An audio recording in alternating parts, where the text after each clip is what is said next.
Сәлем достар, эноки грибы дайындайтын боламыз. Бізбен бірге дайындаңыздар. Видеоға лайк басып, каналыма тіркеліп кетуді ұмытпаңыздар.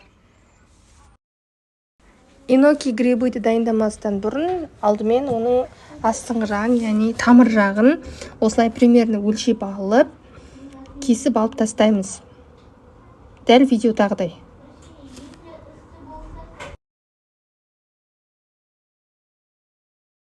Кесіп алғаннан кейін грибымызды осындай пучок-пучок қылып, бөліп қоямыз дайындап, алдын ала қуыруға.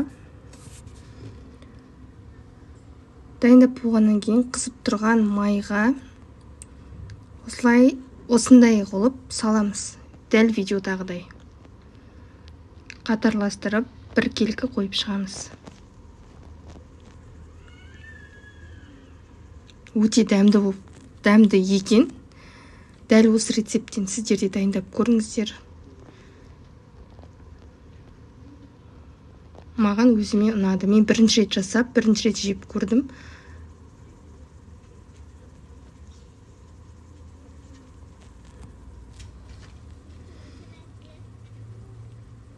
Осылай бетін жауып, баяу отта қоямыз. Ол қуырылып жатқанда біз соус дайындайтын боламыз. Осындай бір стакан суға бір қасық томат саламыз.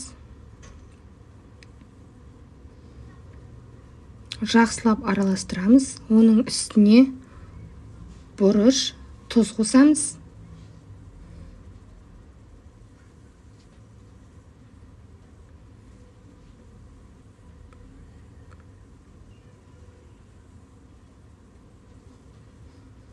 Және оның үстіне менде соевый соус қостым.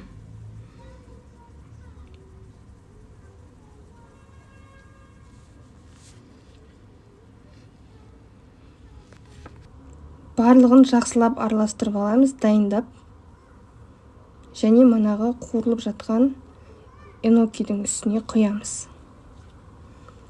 5 минуттай солай қуырдық. Қуырғанда бетін жауып бұқтыру деп аталады ғой. Баяу отта. Содан кейін осы соусты құямыз.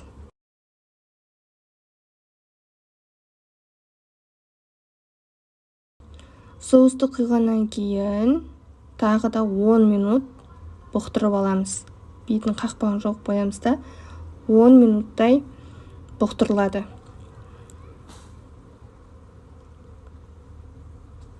Неге осылай ашып қарап қоясыздар. Мына жерде кішкене астын шығарып қойдық. Енді мінекей. Осындай болып шықты. Грибымыз дайын. Енді біз бұны ыдысқа салып аламыз. Соусы да өте дәмді.